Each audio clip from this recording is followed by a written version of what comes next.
Good morning, viewers. Welcome to the talk show program where we discuss issues affecting our nation.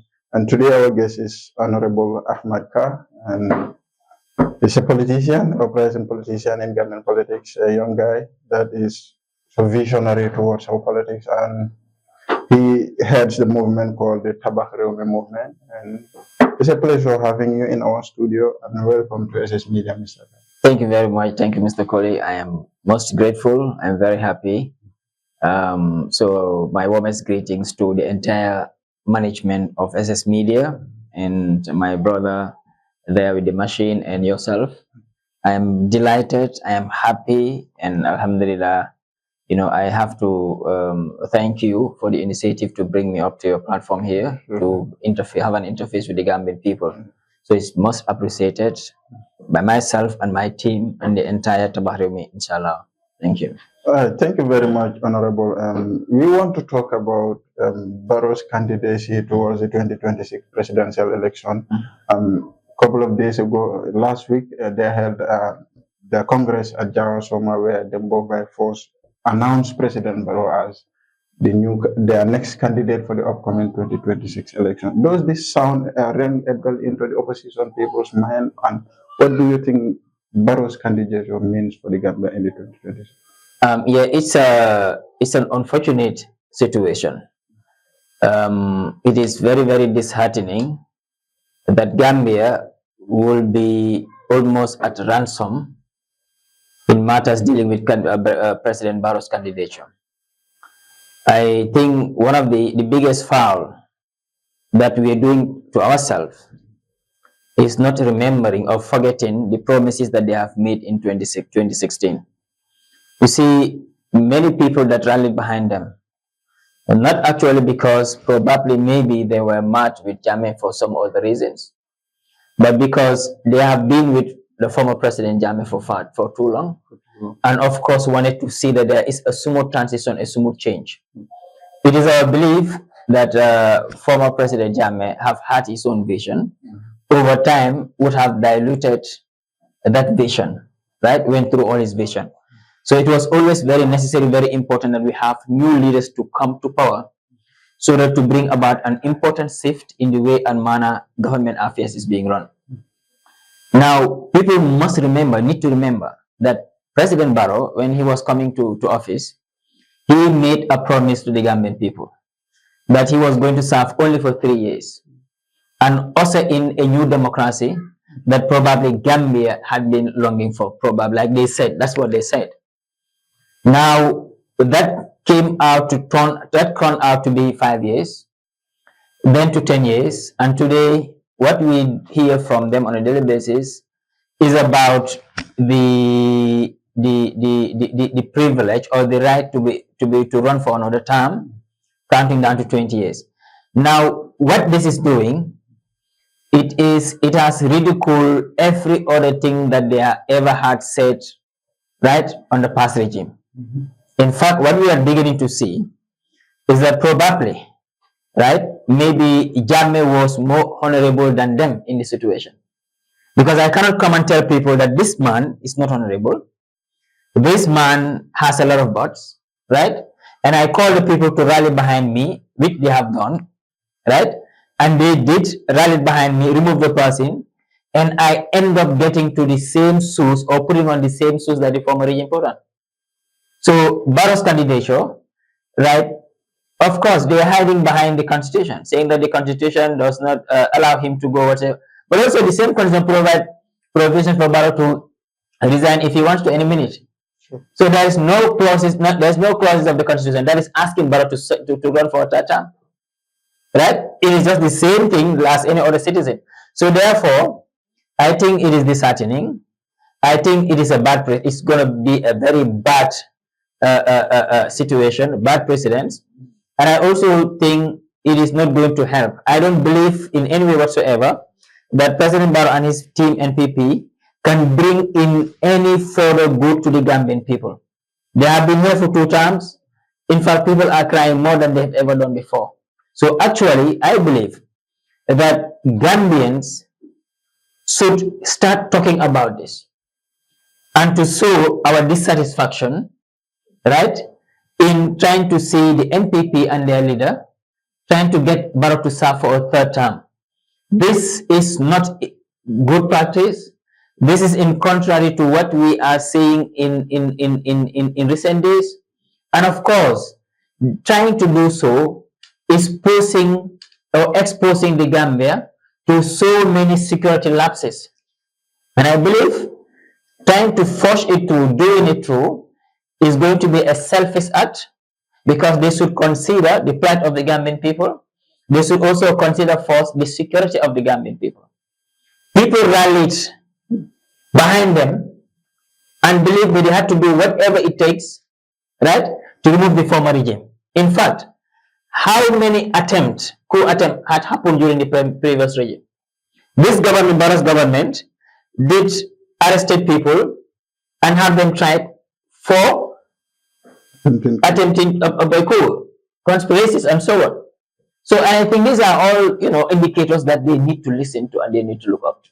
So I believe Barrow's candidature for a third term, it is unfortunate. It is not non-progressive. It is not good for the Gambia, and the Gambian people are not good for our generation. All right, thank you very much, Honorable Kah. You did mention about security lapses. You did mention about many things that were so genuine. But consider this: many people praise President Barrow for his tolerance, generosity towards the media, towards his counterparts in politics. Do you think, based on this reason, based on people praising him, do you think should be enough for him to consider running for an election again? Of course, we cannot take everything back from him. Barrow did contributed in that level of political environment that's free, where people can express their opinion. Yeah, but it was not his job alone. It is the Gambian people that came out to see that they wanted a change. And the truth is, can Barrow do otherwise? No. Now, today, Barrow does not have any power to stop anybody from saying their opinion, speaking up. Barrow cannot stop me from speaking. Cannot stop any other party leader from speaking. Right? Look, there is always a new beginning. What happened in 2016 was a new beginning.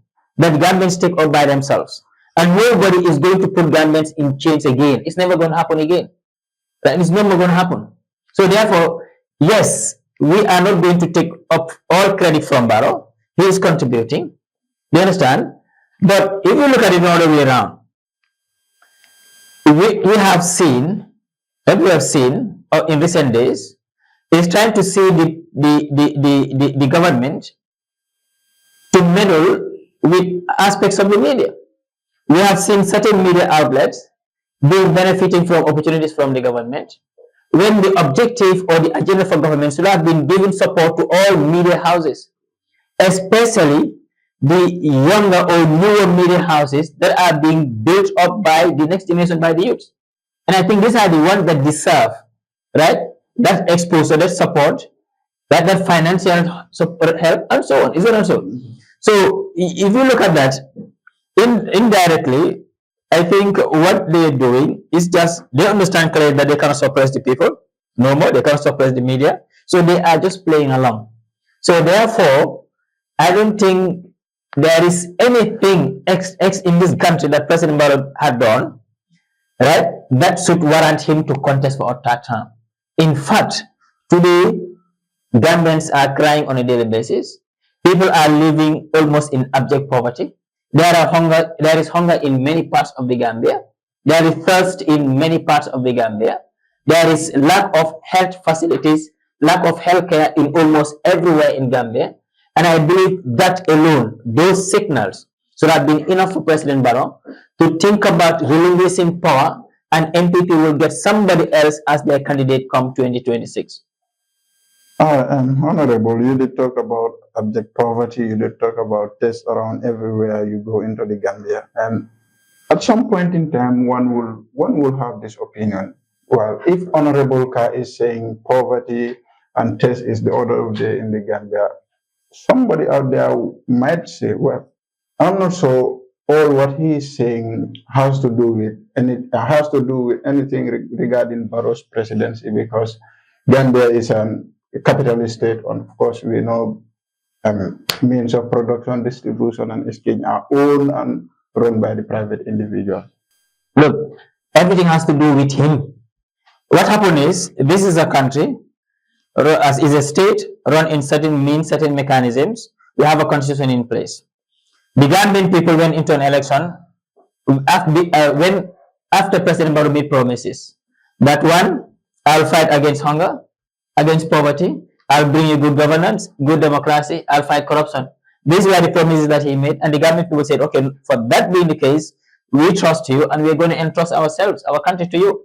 And not only stopping there, the Gambian people every year, right, will contribute from their pockets, their hard-earned money, right, referred to as tax, and drop it into the consolidated fund, which they will take and hand over to the president with conditions. Use this wealth, create jobs, use this wealth, make sure people have enough to eat, use this wealth, create good health facilities, and so on and so on.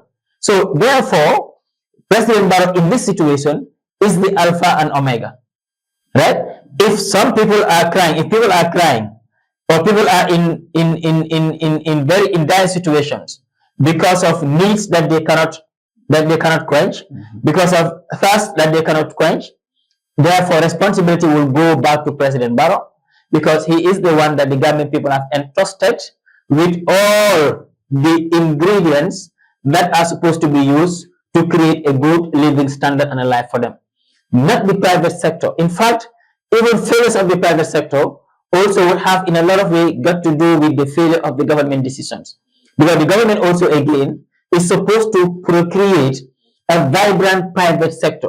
Like I said, just told you, the time they were considering getting on media that will support or that will sell government activist ideas, they should have considered the entire media houses.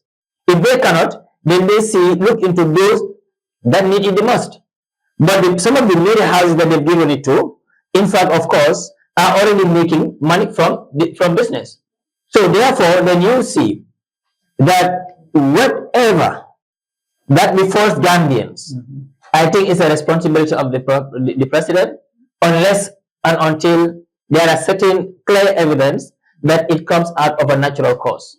But the president, of course, and his team in this situation are the alpha and omega, right, to the Gambian people and the life of the Gambian people. So the hunger, the difficulties, lack of healthcare, lack of security, all that people are going through on a daily basis is the responsibility of the president, but the sole responsibility also is entrusted to the president. Because even look at it, even ministers, why is it that the constitution provides that the president can appoint minister anytime he likes and fire them anytime he likes without consulting any other body, any person?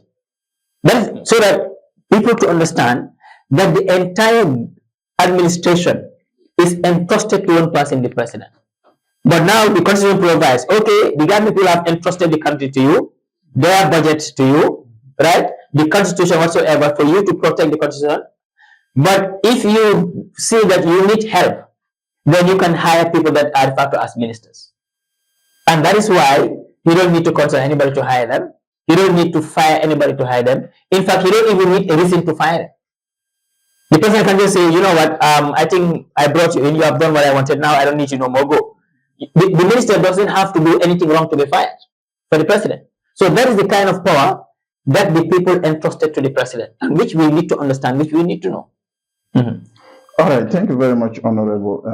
Looking at MPP, they've just concluded their Congress, and as things are going right now, they're working both day and night and trying to make sure that President Barrow will win the 2026 election. Do you think Gambians have a future under President Barrow? What is the fate of the average Gambian, not politician, in fact, not a businessman, not civil society organizations, never mind about the journalism fraternity? What is the fate of that average Gambian man sitting, let's say, around the CRR or the North Bank or the Badibu, thinking that 2026, if Barrow wins, what would be his fate? If Barrow wins, the Gambian people are going to see the bitterness of poor administration. What we are living today is a testimony of the failure of the government. But I can tell you, if the government comes back in 2026, what we would feel today will not be in any way whatsoever compared to what we will be feeling or will be seeing then or will be living then. Things are going to get terribly bad. There's going to be more and more corruption. And the evidences are, look at it this way. There is no preparation to provide Gambians with a better environment after 2026. Indicators would have been 2024 or 2023, if the government had come out to say that they have created at least 5,000 jobs, 2024 they came out to say, 2025 they came out to say, in 2024 they have created up 10,000 jobs, then there could have been hopes. Have we seen the installation of new companies? Have we seen the installation of new mechanized activities or farm activities? No. Things, so therefore the little that we have will get dilapidated, will get old, and their performance will reduce as time goes on. So I can tell you, what we refer to as a struggling environment, a struggling health sector today, will be worse after 2026 under this regime. What we will call a struggling agricultural industry will go worse after 2026. Because as we are talking today, the government does not have anything planned to make things better up. They don't have money. In fact, you can see throughout the year, almost anything that they want to do, they would have to get out for loans. They will have to go out and get loans. So the government is not creating any situation or any avenue where they are themselves generating funds locally and in the way or manner of profit. In fact, they will get some income locally, but also in the form of loans, right? Locally in the form of loans. But I'm saying government is not venturing into any activities where they would invest and get way more than they invest that is in profits. And for unless and until the government can in the year make hundreds of millions or billions of dollars of profits from their own investment, we have not started being on the right track to ease the suffering of the Gambian people tomorrow. So I can authoritatively tell you that if in the Gambia, in fact we will say God forbid, but if President Barrow would have to win elections of 2026, Gambians would then, after the election, start to see the real bitterness of a poor administration. And again, like you've talked about the NPP, people need to understand. Okay, my belief is the NPP has picked, like we teach in business organizations. When business start, they start, then they grow, then they go to maturity. From maturity, the next thing is that going down. That's where NPP is today. So they cannot grow any further, and they're not growing any further, right? It's going to go down, and there is nothing that is stopping that. Look, what is it that NPP will use to sell to the Gambian people by when we come 2026? Honorable, I think that statement, if you did ask about what NPP will have to sell to the Gambians so that the Gambians will give them votes in 2026. And Barrow himself, anywhere he goes, he is proud of what he has achieved in the past years. He always talk about the infrastructural development and the bridge at Basse and other stuff. He also talked about, people's freedom. Don't you think that alone is a commodity that can be sold to Gambians and Gambians will give them power? No. Freedom is almost out of it. One thing that Gambians don't know is to live under terror and fear, right? For how many years or decades that we've lived in this country, we are never as afraid as we are today. Yesterday you have seen, or 2 days ago, that in the heart of Kotu, armed robbers enter a bank, right? Yeah. In broad daylight. Before then, you've had it in Farafanya, you have had it in Jao, last year you've had it in Lubukebe, in many other parts of the Gambia. Nowadays, people would not even send out their children after 6 p.m. Right? And therefore, what we are living today is is in an environment of fear and terror. Now, why would you compare that? Living under fear 24/7, right? Would you treat that with having an opportunity to say whatever you feel like you should say? In fact, saying your feelings or expressing your opinions is a matter of must, and there's nothing President Barrow can do to stop it. He doesn't have any power to stop it. So that it's not like something that is in his hand that he could have done otherwise. Now, people now also understood clearly and realized. In fact, people will tell you in the street, you talk to people and they will tell you that they now have realized that they are not going to eat roads or bridges. You understand? In fact, the essence of the roads and bridges should have been to support a supply chain network. Like there should have been, government should have first invested, right, in distribution networks, in productions of goods and services that really needs to be distributed around country, right? Support exportation. It requires roads for accessibility and distribution, right? Organized importation, whatsoever it is. That is what the roads would complement. But now people realize that the roads is not doing any complement when it comes out to export, when it comes out to distributions of goods and services around the country. And again, people also realize that after all, it is not the roads that they will eat. And what comes out first is their survival and their security, both of which are not provided by the roads. So therefore, I believe they have failed, right, by thinking that the more roads that they inaugurate probably would give them a headway for a next election. No. What the government people want to see is decisions and policies that directly impacts on their lives, their well-being, that's their health, their survival, that for food on their table, you understand, and security, that's peace of mind and tranquility around them and their families.